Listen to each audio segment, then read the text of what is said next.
Welcome to Conscious Insights, Strategies for Leadership Evolution. Engage in roundtable discussions that spark deep dialogue with executives and thought leaders to advance conscious leadership and explore innovative practices.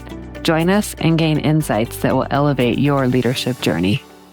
Well, welcome to Conscious Insights. I'm so excited to have Mark Johnson and Scott Jordan here, two friends and longtime clients. I think I've known you both about 10 years, if not more.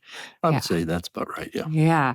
And Mark and Scott are leaders at Civitas, which they will tell you a little bit about. And I'll tell you a little bit about Mark and Scott, and then we'll hop into our conversation. But today we want to talk about how they use landscape architecture as a catalyst for change. And it's from the first time I met you, it was amazing to me how I noticed how places make me feel, but I never had noticed the change that a space that is designed in a certain way, what it can do and what kind of change it could create.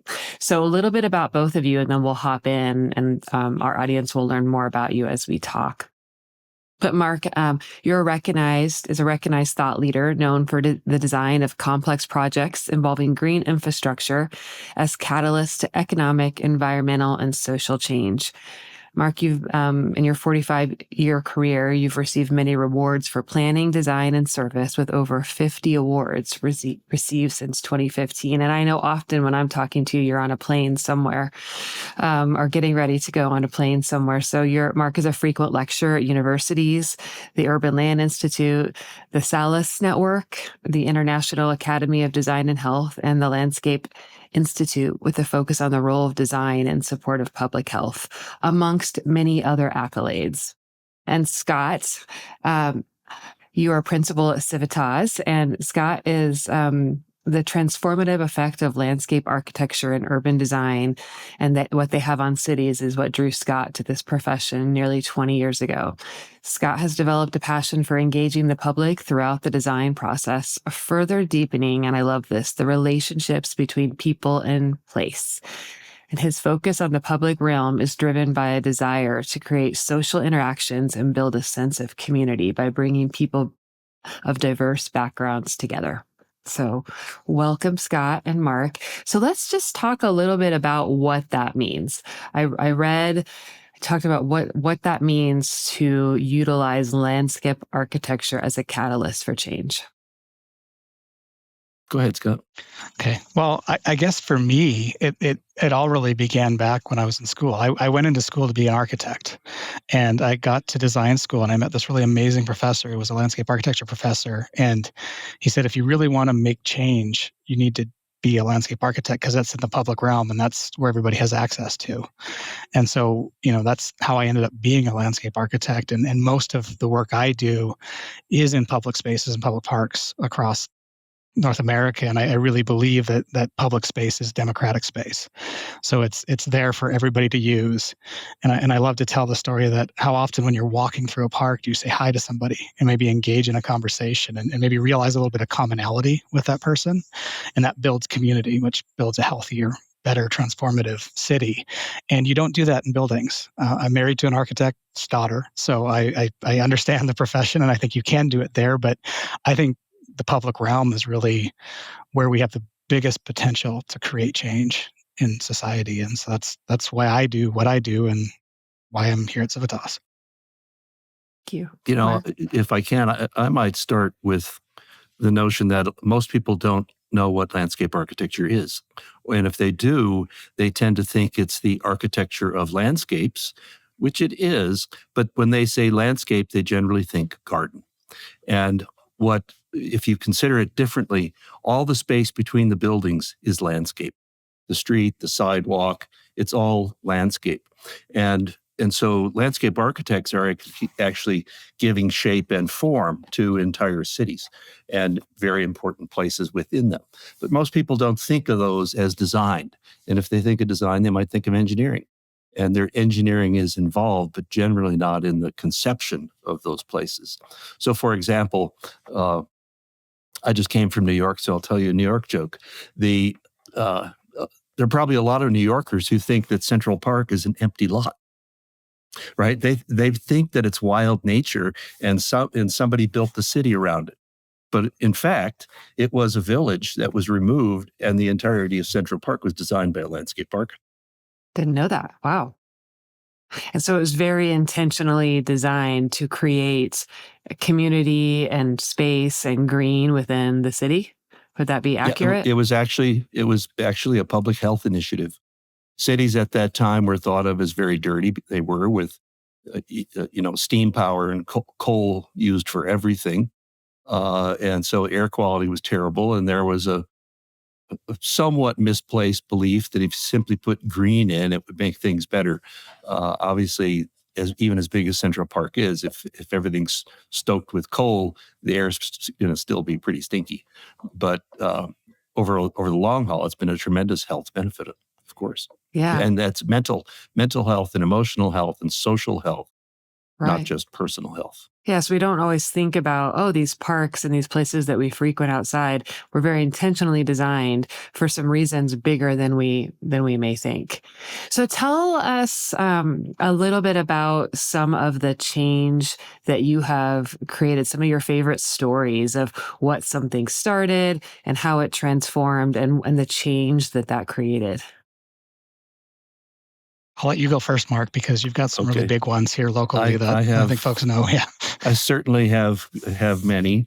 What we call the Central Platte Valley in downtown Denver, the area between Union Station and the Highland neighborhood, that's all designed, and it was all designed largely by us. There were several different people involved, of course, but in terms of the overall concept, we actually developed that in a giant drawing in probably about 1997 or so. And over time, we ended up designing streets and parks and redesigning the river itself, rebuilding the river to make it a healthier river for fish and for recreation. And for so our on. audience, Mark, because not everyone's from Colorado, so we're talking about a spot in Denver that was abandoned, that was run Yeah, it down. was train yards. Okay, it was train yards. There were 17 tracks, 4 big warehouses. It was known as Thomas Transfer. It was the piggyback yard where they take the containers off the trucks and put them onto trains and back and forth. Okay. So, Yeah. pretty dirty part of the city. Okay, I would completely redesign that. Okay. Yeah. Yeah, and so it transformed into and say more about you transformed that and why and what, and then what were there any unanticipated consequences from the shift? Well, the core reason was that we started working in that part of town in 1984 and did many, many things over the years, mostly initiatives to try and catalyze redevelopment.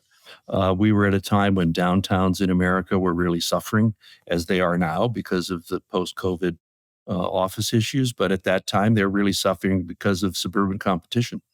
And so we were looking for a way to create opportunities for new investment that would stimulate downtown, specifically with residential development, because we all believed that if more people were living in and close to downtown would inevitably be a healthier, more successful place.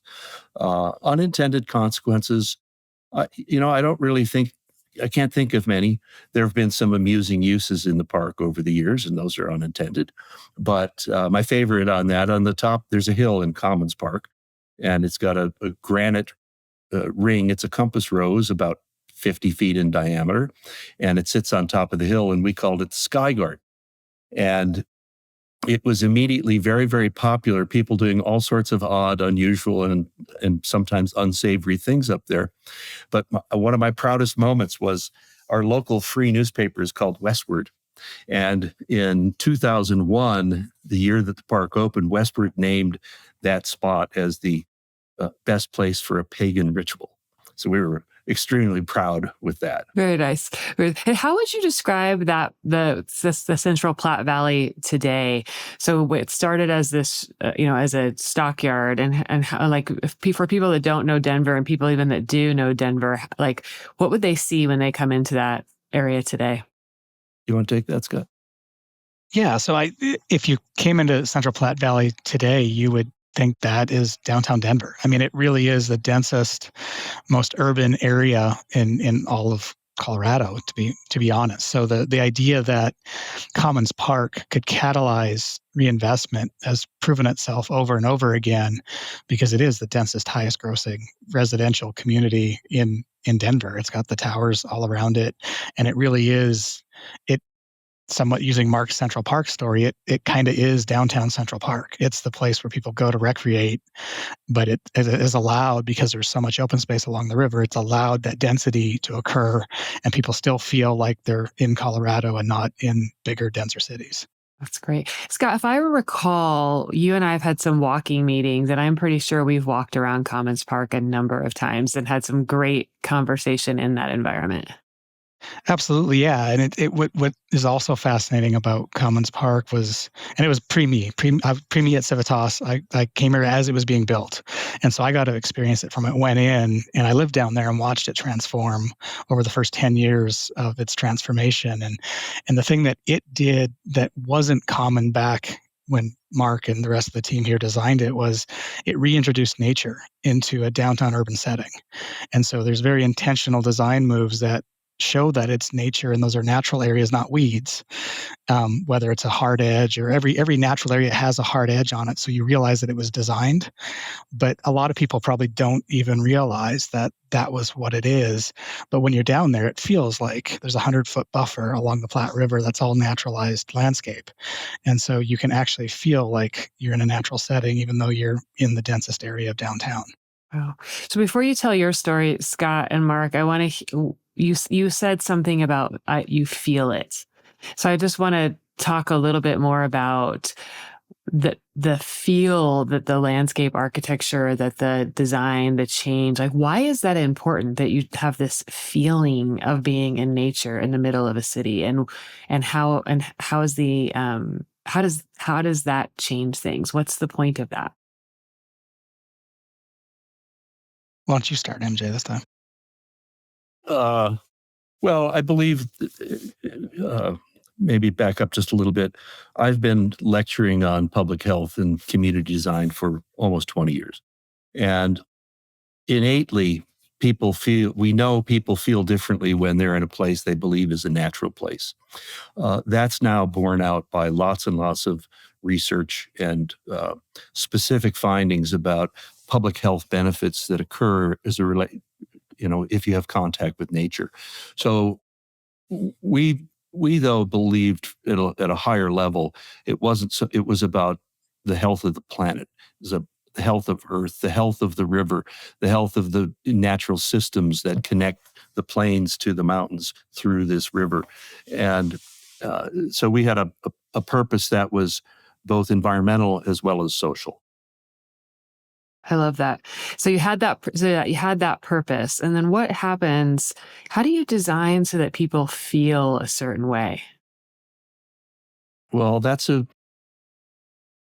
I'm not sure I have a simple answer to that, but in the mid 90s, I was thinking really hard about public space, and I came up with an idea. Most of the time, if somebody says design a park, they say, okay, we want 2 ball fields and 100 cars of parking. We need a bathroom building. We need a playground for the kids. We need some area for picnic. In other words, they give you a program, and they say, put all this stuff together and make a park. I came up with the idea that I dug deeply into is, could human experience be the program for a park? Would would that could we design a park entirely around all the kind of spatial and sensory experiences and emotional experiences that we have when we're in a place that feels more natural, more relaxed? Our minds are more open, our senses are more aware. A lot of people use public space that is natural, almost in a ritualistic way. They walk their dog every morning, and they know when the irises are going to bloom, and they know when something else is going to happen. And it's part of their entire year to experience how nature changes throughout the year, and how all their receptors are affected by that. So to us, it's a sort of very high order objective. And I have this joke. Scott probably will tell you a story about this, but I firmly believe that if we just look at humans, regardless of where they came from, what race or color or religion or whatever, whoever they are, how old or young, that there's certain things that are just human nature. And so I believe, and I have proven, that if you build a hill in a park, everybody that can walk up the hill walks up the hill.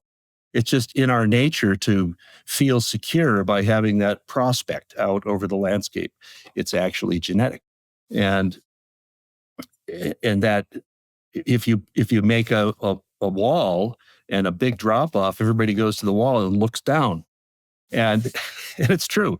And so, for example, last Thursday night, I rode my bike from the office past Commons Park, and there were easily maybe 80 people sitting up on the hill because it was a lovely, fall sunset and the weather was great. And that's where they wanted to be because they felt safe and relaxed in the presence of other people. That word you just used, Mark, was something I was going to add to the why nature and what's that feeling. It's you can do nature, but it has to feel safe and comfortable. And I think that's, the innate human experience or human nature that Mark was describing. That's what we try to capture in the parks and open spaces that we design, because it's about creating safe and safety and a sense of comfort. And if you're comfortable, then you're probably more open to conversation and discussion. Whereas if you're kind of guarded and walled off, you're not going to engage in a conversation with somebody passing by because you don't feel comfortable or safe. And so I think a lot of what we do is try to create spaces and places that create a sense of safety or comfort, where from one area of a park, you see people activating another area, so you want to go there. And then you see another area and you want to go there. And so we almost choreograph the way users would move through a park just through a sense of discovery, trying to figure out what's next. But being able to see somebody lets you know it's safe. And so you can go to that area. Yeah. I've been a very intentional observer of human behavior for 50 years because I know that I'm designing places for people. So I want to anticipate how they're going to respond to whatever we design. And observing how people use space, we then kind of put that code into the design. And we often laugh when we debate and debate and debate design, then we build the place and people show up and start using it and do exactly what we anticipated. Yeah. It's almost comical to us. And it's just because of the sort of cues and clues that we embed into the space. But there's, back to this sense of security that Scott emphasized. I have this little phrase. I did a very long lecture 25 years ago, what I called the Great Park Series. And what I did was photograph every possible activity that I observed people doing in public spaces. And then analyze what were the cues that people were responding to. My favorite one is a simple phrase. My 80 people sitting on the hill last week were experiencing what I call being alone together, which is that people, when you see this all the time, people show up in a place because it makes them feel good and they feel secure in the presence of lots of other people, but they don't know those people. But they're all more or less doing the same thing, enjoying that sense of nature, the air, the sunset, whatever it is specifically, but they're doing it together in the presence of others while they're basically there to think and be alone. That's great. Well, it makes me think a little bit about, so when I'm working with leaders on conscious leadership, a lot of times I will get people outside, right? And we will start walking around in some, whether it's a small hike or somewhere beautiful, to just get people in a different space. But when you talk about just people being alone together, I also think about the energetic field that we all share. And so it's like, you think you're alone, whatever day you think you're alone, you're not really alone. And so you are designing these spaces actually to use some energetic or terminology is like, the unified field, like we're all in this together and we're designing a space to bring you into that. Yeah, so fun. Yep. I love that. Okay, Scott, what is your favorite story of transformation? My favorite story of transformation, I thought Mark might have gotten to this with some of the other conversations we were having, but it's actually a park up in Calgary, in the middle of the Bow River. It's an island in downtown Calgary, right at the confluence of the Bow and Elbow Rivers.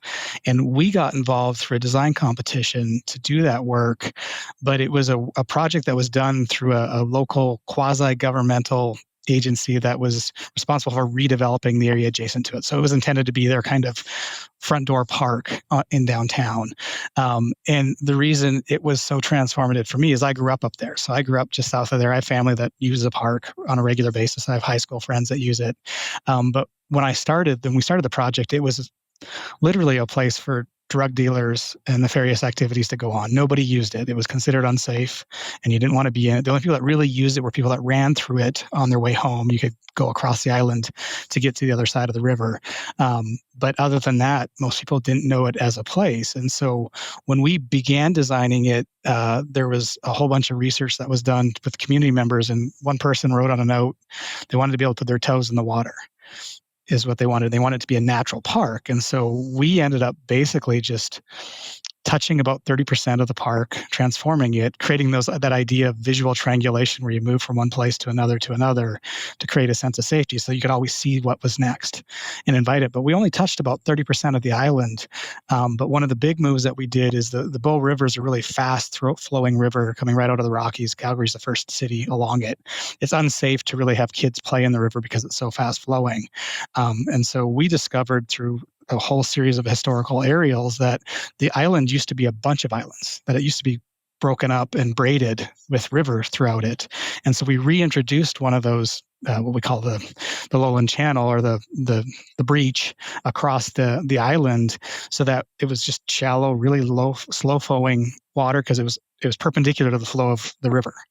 And so it was really just gentle, calm water. And that was intended to be a place where kids could go and put their toes in the water. And what was fascinating is I kind of made up a phrase during design that there was going to be no instructions necessary for how to use that park. And we went out there, they opened it up, and the first day it was October. So it was a cold day in Canada, but Canadians are a little more used to cold weather than we are. And there was kids playing in the breach. And it was like they knew as soon as they got to the island that was what it was for. Wow. And so it took a place that was really a place you didn't want to be to now it's downtown's living room on the river. You go there on a Tuesday, there'll be 20, 50, 100 people using it on a Tuesday at noon. You go there on weekends, it's full of people. The client did a great job of programming it initially to bring people back out to let them know it was a safe place to be. But now they spend more money maintaining the park than they do actually programming the park because it's almost too loved. It's used too much that the natural systems struggle a little bit because people are impacting them. So that was a transformation, not to catalyze reinvestment, but to create community and to create a place that the community could come together in a downtown. I have to tell a little story since Scott brought up the topic. And it's true. We cut the ribbon and the park filled up with people. And that's become a pretty common experience for us. Well, one time, I won't say the city, but one time we were in a city interviewing to win the commission to do a park. And a member of the selection committee who worked at the parks department for that city said, "I don't like Civitas parks. Too many people use them." Oh, interesting. And I'm like, score. So I really thank that person because I tell that story when I'm in new interviews. I often tell that story that like, get ready. The people are going to come. Yeah. Yeah. Of course, that's the whole point. Yeah. Well, let's talk about, I'm so curious about we're in the world that we are in right now. We have climate change, we have complexity, we have, inclusion and diversity and racial issues. We have no shortage of complexity. We're post-COVID still wondering what are the outcomes of public health from, and mental health from everything that we went through.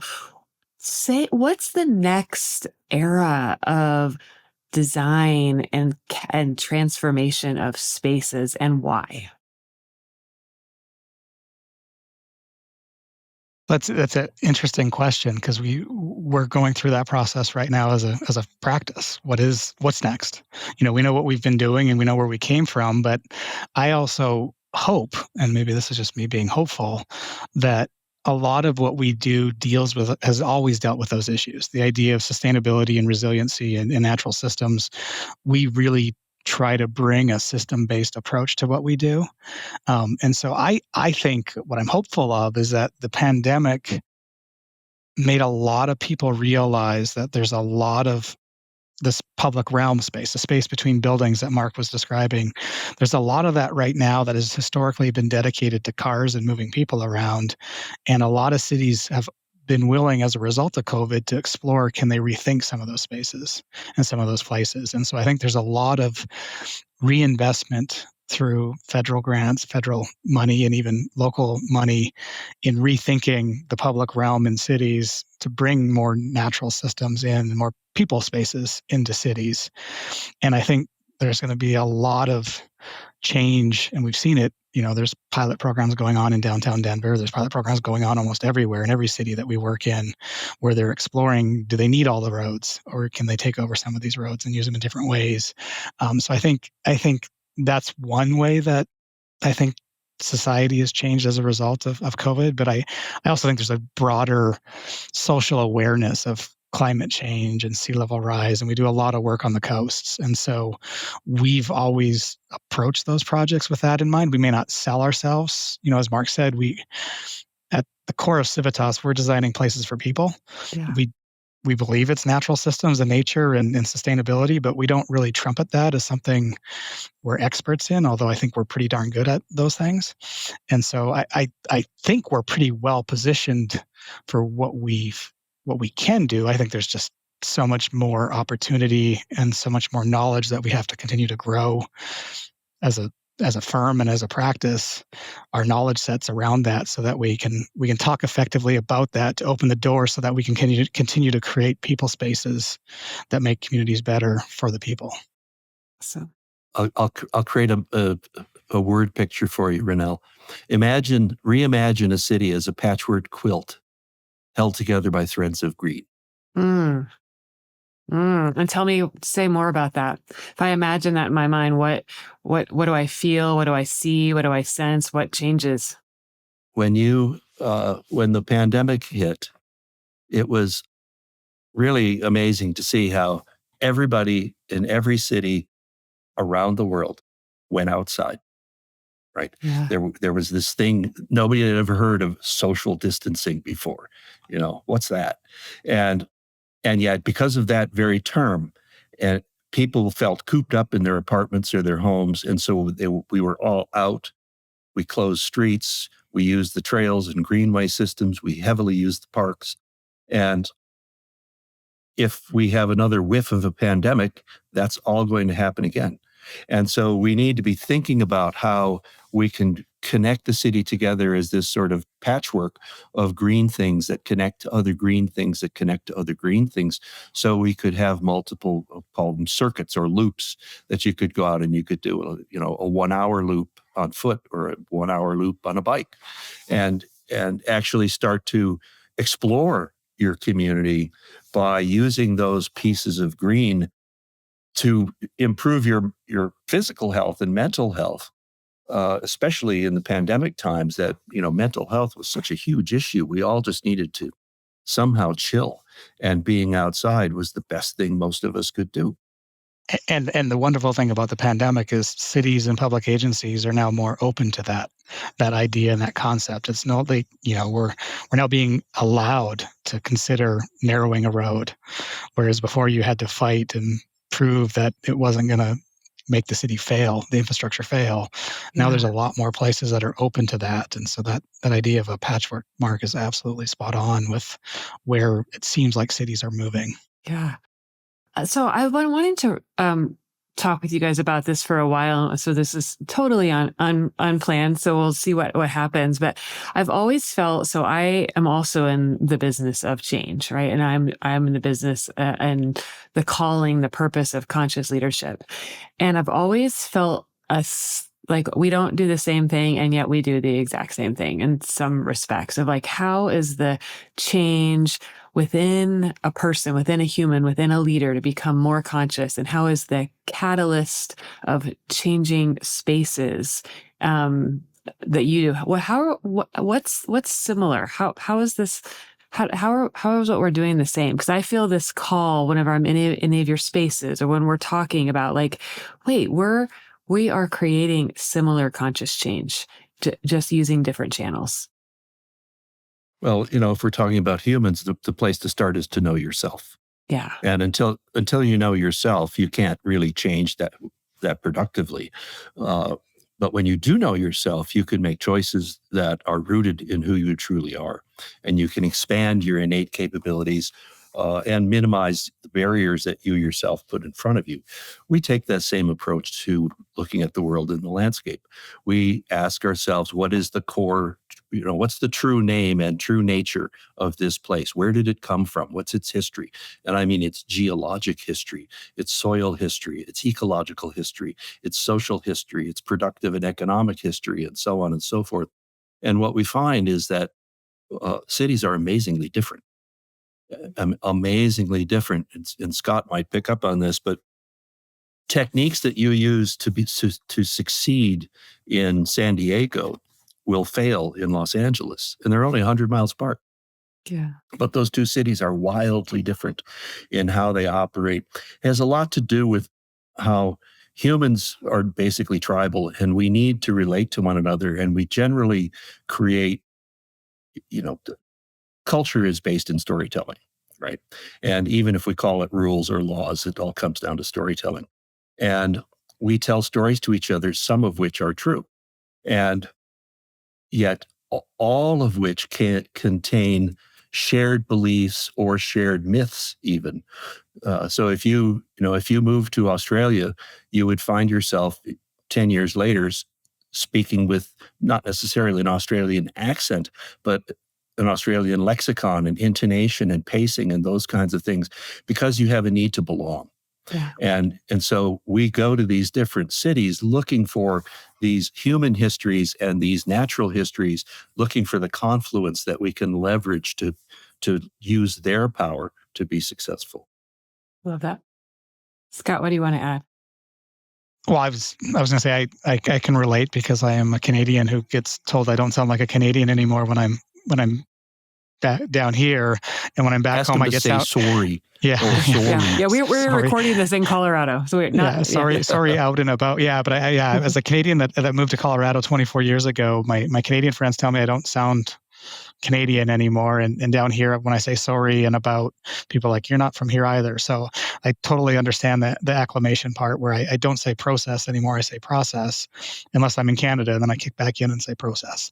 But I think Mark is absolutely right in that, a lot of my work in the 24 years I've been at Civitas has been national. So it's been in other places. I don't work where I live. And so a lot of what we do when we go into these new cities is just try to learn them and build a sense of relationship with the community and a partnership with the people that are there. So that way we can build it from their eyes, not our own. So a lot of what we do is not necessarily about us. It's about the people we're designing a place for. And so we spend a lot of time up front and a lot of time doing community engagement and public outreach to the point where, by the end of a project, there's a great story I have is in Minnesota. We've been working in Wayzata since 2015. And the very first meeting we had, there was this lady that was like shooting bullets out of her eyes at me, glaring at me. I hadn't said a word. Mark was up talking. I'm like, why are you glaring at me? He's the one talking. But by the end of the meeting, I went over to her and I was like, hey, I'm Scott, just engaged a conversation with her. And her name's Joni, and she works with the Historic Society of Wayzata. And she was just really fearful of change. And over, the 9+ years I've now been in Wayzata, she now comes up and gives me a hug. And what we agreed was that she doesn't necessarily agree with everything that we're doing, but she does believe that we've tried our hardest to make it about what we're hearing and make that change happen. Now, that idea that we can go into a place and be understood to be at least a part of that place and create something for that place, not necessarily for Civitas. That's a lot of what I spend the majority of my time doing, is trying to figure out these new cities, new communities, and what makes them tick. So that way we can create something that resonates with those places. Because frankly, if I brought St. Patrick's Island and just plunked it down in San Diego, it wouldn't work. It wouldn't be the same solution, because that's not what they're looking for in San Diego. Yeah. Whereas that's what they were looking for and what they wanted as a community up in Calgary. So a lot of what we do is, I don't know, reading the tea leaves, interpreting what we're hearing, and relaying stories from them and transferring those into ideas that could create change in the way we think about design for a particular space. So coming back then to the tie to humans and to conscious leadership and to consciousness, I think what we're talking about is that we all, as individuals, we have a true nature, a core. As cities and as spaces, we have a true nature. And then we also walk around with limited beliefs and assumptions, and cities, and like our what we sometimes we call our shadow, and we have to transform and remember who we are, or transform into something new. And you're doing the same thing with a city, or also saying the collective consciousness of like, oh, this and this happened in the city, and it took away something from its true nature. For instance, the Calgary area, this was really meant to be a community area, and something happened, and there was a shadow on that, and we've got to get it back to its true nature. But I think that's what we're talking about. And then we're also talking about the collective consciousness of people, of if we create spaces that help people remember their true nature, we're also shifting the collective consciousness. Yeah. And I have a lot of reasons why I think that's important for the world. But as we get kind of to the close of our conversation, why is this kind of shift so important for our world? Well, when you look at all the impacts that technology has, all the misinformation and intentional misinformation and et cetera, we are confronted with how we share experiences has changed. The way that algorithms are working now, even our social media sites are tailored to us, to our viewing patterns, and so on and so forth. So it's an individualized experience. Public space is where we share experience, and if we can make a place, one of the things I used to say all the time is Civitas makes places for people to make memories, and if people think about your social feeds, for example, and if you just look at the pictures that people are posting, and you take out the political stuff, and you look at just authentic pictures that people wanted to post, it's almost always people are taking the picture because they're in a place.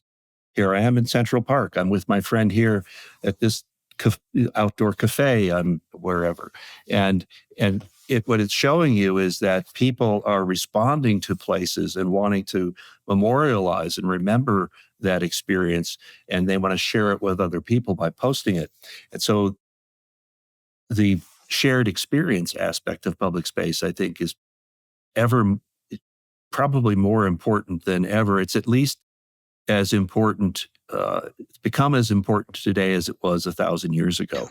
If you think back to whether it's even today in Afghanistan, when they have to make decisions, they hold a loya jirga, and a loya jirga is all the tribesmen coming to a place and working out their differences in public in a place, and that's ancient. The ancient Greeks. You could pick any culture in time, and a special place where people share is part of every historical culture. And I believe that's becoming critically more important today than ever. Yeah, I think with technology and honestly with the rhetoric, political rhetoric, the kind of way current leadership in the U.S. and potential leadership in the U.S. is headed, it's all clickbait, and it's all individualized and creating confrontation.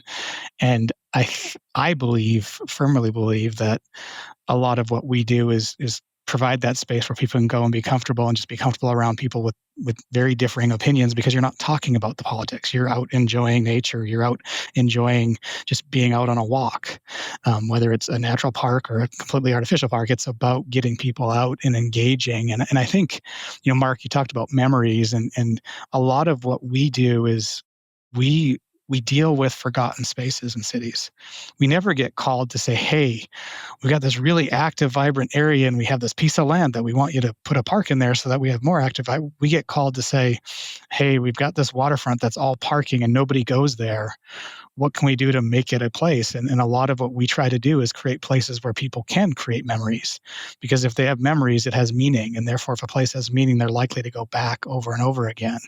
And so a lot of what we do is try to create those places that spark something in somebody so that they attach meaning to it. And if they attach meaning to it, they can come back. That's the selfie. Mark, you always talk about selfies, and you were just describing that, the posting of it. Well, you're doing that because it's meaningful to you. And that's the way we share. We don't call somebody up and say, hey, I'm at the park now, come down. We post it on social media, and your friends show up and like, hey, I saw you were down here. It's just a different way of communicating. But because everything is so internally focused into these boxes, the more we can do to create those places that draw people out and socialize. And we're even seeing it in some of the more new urbanist communities, like the former Stapleton Airport redevelopment here in Denver that is now called Central Park. That entire redevelopment was based around smaller lot sizes to force people out into an enhanced public space to build a stronger sense of community. So you weren't using your backyard to play, you went out into the common space to play. Well, what happens then? Well, then you get to know your neighbors, and they get to know the other neighbors, and you have a sense of community. And that's something that, while I got involved in the Central Park project later on, Mark's been involved in it since the beginning, but that to me has been the biggest influence on creating a sense of community, of a new community in Colorado, and it's being used now around the world. We've done work up in Calgary based around that idea of that kind of different type of neighborhood. Yeah, I have a friend that lives in Central Park, and when I park at her house, I park out front, and everyone comes out front, and we go across the streets, and there's all things going on across the street, and their backyard is basically non-existent, which is it's very cool because they know everyone. Yeah, it's such a.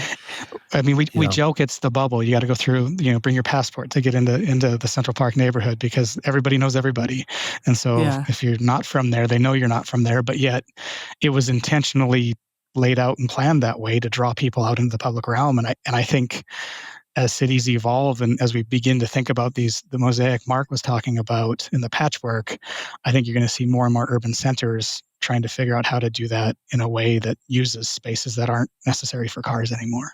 Yeah, and just for our listeners, what we're talking about is the old airport in Denver before Denver International Airport was built.